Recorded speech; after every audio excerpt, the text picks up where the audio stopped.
My 18-year-old daughter fell in love with a 60-year-old man and was marrying him against my wishes. She claimed she was madly in love with this guy. I was shocked when I discovered a chilling truth about him. Hey guys, don't forget, you can leave a comment and your thoughts on what you think about this at the end of this story as we dive in for more. The late afternoon sun bathed the living room as I sifted through mundane mail, the doorbell's chime announcing Emily's early arrival from her part-time job. She breezed in, her vibrant presence filling the space with energy and the scent of vanilla. I eagerly waited for this time of the month when she'd visit me. Hey, Dad! You won't believe what happened with my roommate.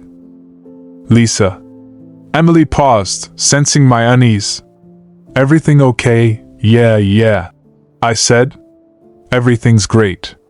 Come on in, honey. So, I began. You were saying, yeah, Dad. Actually, I met someone, and he's like all nice and caring. Adam really loves me. We want to get married. But he's 60. The word 60 hit me hard. My daughter 18, with a man 60, almost thrice her age? Concern and disbelief clouded my judgment.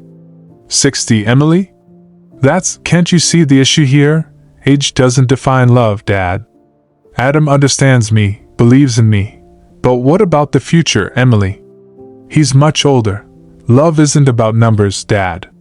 It's about feeling seen, loved, cared for, and Adam makes me feel that way. Emily's voice trembled with conviction. Please, can you at least meet him once? Trust me, you'll love him. I was shocked beyond words. Was Emily not realizing what she was talking about? Yet I couldn't refuse her. After all, what harm could a meeting do? I agreed to meet this Adam guy. The next night at Adam's, I needed a breather and went to the balcony. That's when a snatch of conversation caught my ear. Laura, come on now. Adam's voice, smooth and practiced, appeared. I'm your brother. You know me well. It's just a bit of harmless fun. A chance to win a little something extra. This is reckless, Adam. A woman's voice. Probably Laura's, chided Adam. You're toying with that girl's affections for some harmless fun. A cold dread twisted inside me. What are you talking about? Adam barked. The bet, Adam, Laura hissed. You think marrying a naive girl is easy money to clear your debts? My heart sank. Adam was using my daughter just for a bet. I was furious. I rushed back in and found Emily. Emily, we've been fooled. It's all a game to him. I blurted out. Dad, what are you talking about?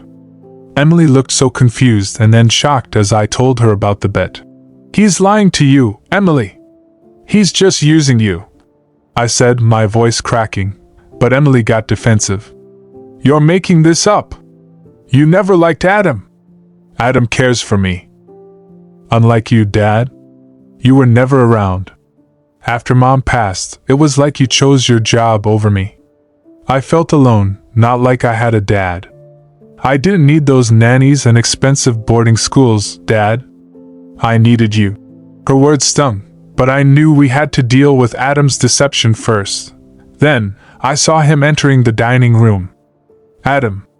I just couldn't contain myself any longer.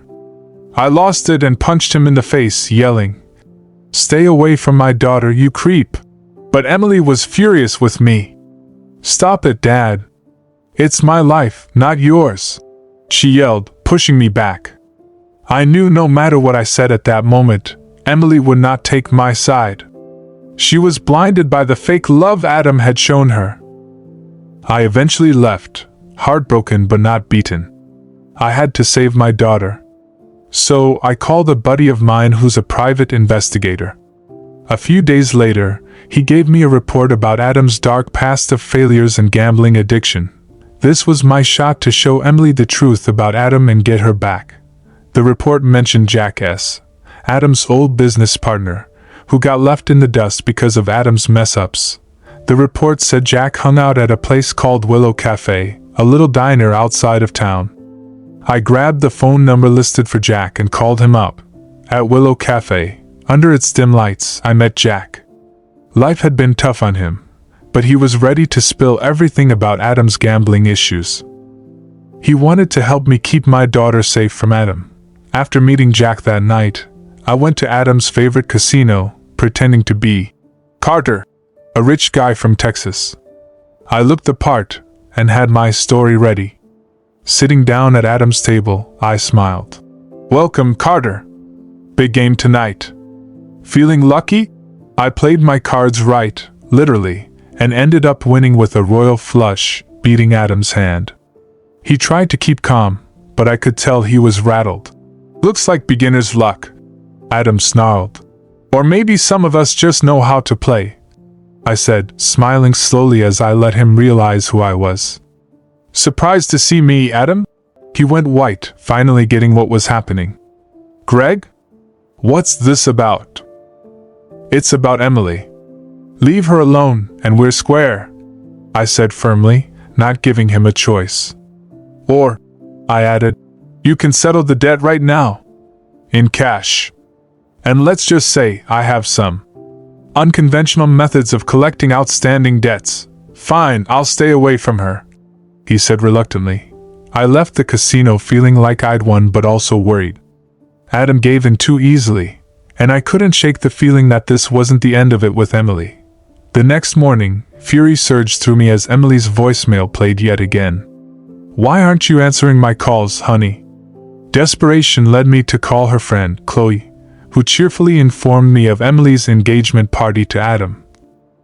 A piece of news that left me reeling. "Engagement party? With Adam?" I was shocked. "Yes. Didn't Emily tell you? You should come, Mr. Harper. It's at the Grand Rose, starts at 8. Chloe replied, oblivious to my shock. Arriving at the Grand Rose, I was met with the sight of Emily, radiant with happiness, and Adam, oozing charm among the guests. My heart raced as I approached Adam, my anger peaking. "We need to talk now," I said, pulling him to the side. "Now? During the party?" Adam smirked, but I wasn't having it and dragged him into a quiet bathroom to have it out. "You think you can just waltz in and take my daughter's life?" I accused, pressing him against the wall. "She loves me. And your dirty little secrets? They could destroy you." Adam shot back, hinting he knew things about me that could hurt me. "But you're not going to get her. Not on my watch," I said, even though his threat to tell Emily about my past mistakes left me rattled. 2 minutes, Harper. Then I call security," Adam warned, leaving me in turmoil. "You think you can stop this, Daddy? She loves me. She wants me. And if you try anything, if she sees even a tiny scratch on me, she'll turn her back on you forever. Is that what you want, Harper? To be abandoned by your sweet daughter?" No matter how much I hated that old creep, I had to admit he was right. Emily was already against me. I couldn't afford to lose her forever. Defeated and heartbroken, I ended up outside, the bright city lights seeming to laugh at my inability to save Emily from Adam's lies. I sat down on a bench, overwhelmed and hiding my face in my hands. While I was lost in my own sadness, a cough caught my attention. Looking up, I saw a woman standing there, tall and with gray hair, looking kind of gentle in the faint light. "You're Mr. Harper, right?" she asked quietly. "Laura? Adam's sister?" I was surprised to recognize her. She gave a small smile. "Yes, we've seen each other before. At Adam's, when you tried to save your daughter," she reminded me. I quickly told her all about the mess with Adam and how he was tricking Emily. "And you're aware of it too, right? That conniving weasel," Laura finally spat. "He's wasted everything, our inheritance, my savings from years of theatrical performances. All gone to feed his gambling addiction. We could stop him," I said, feeling she might want to help. "What do you have in mind?" Laura asked. I explained my plan to her and even offered her some money as a start.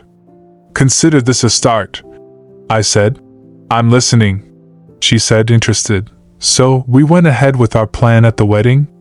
Laura was there pretending to be just another guest. Right as Adam was putting the ring on Emily's finger, A young woman stood up and yelled, "He's a liar!" Then another woman stood up, telling her story about Adam's lies. More people started speaking up, all exposing Adam's evil deeds. Adam tried to deny it. "No, they're lying. I don't even know them," he said, but he was falling apart as everyone saw his true colors. Our plan worked.